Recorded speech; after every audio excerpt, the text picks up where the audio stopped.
మీ slang, మీ acting, సహజంగా ఉండే ఒక మీ స్టైలు మీరు వెతుక్కుంటూ వెళ్తున్నారా కథల్ని, పాత్రల్ని? ఆ పాత్రలు మిమ్మల్ని వెతుక్కుంటూ వస్తున్నాయా? ఇవాళ రేపు ఈ కథలు, ఈ రచయితలు వీళ్ళందరూ ఇక్కడిక్కడే ఉన్నారు మన చుట్టుపక్కల. వీళ్ళంతా ఒక విధంగా నేను చాలా లక్కీగా ఫీల్ అవుతాను ఈ విషయంలో. అప్పుడు ఎప్పుడైనా డిసప్పాయింట్ అయిన సందర్భాలు ఉన్నాయి, ఇది మన కప్ ఆఫ్ టీ కాదా ఏంది అనే డౌట్ వచ్చిందా? There is no job in this world that is easy to do.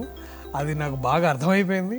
కాకపోతే సినిమాల్లో ఆర్టిస్ట్గా నిలదొక్కోవాలంటే సినిమా రంగం చాలా ఇంకెక్కువ, ఎందుకంటే కాంపిటీషన్ ఎక్కువ. మీరు ఎప్పుడు కూడా ఎక్స్పెరిమెంటల్ జర్నీ అని చెప్పొచ్చు. మీరు ఒకసారి కమెడియన్ అంటారు, ఒకసారి ఏమో క్యారెక్టర్ ఆర్టిస్ట్, ఒకసారి ఏమో హీరోగా వస్తారు, మళ్ళీ సడన్గా హీరో నుంచి లేదు నేను ఇది అంటారు. అంటే మీరు ఇంటెలెక్చువల్ జర్నీ ఏమైనా చేస్తున్నారా? కన్ఫ్యూజ్ చేస్తున్నారా? ఎక్స్పెరిమెంట్స్ కంటే కూడా ఏంటంటే సినిమా బిజినెస్ మారుతుంది. ఆ బిజినెస్ మారే కొద్దీ నేను వాటిలో స్వార్థంగా నేను వాటిలో ఉండాలనే చాలా ఇది ఒక స్వార్థపూరితమైన విషయంగా తీసుకొని నేను అవి కూడా చేస్తా అనేది.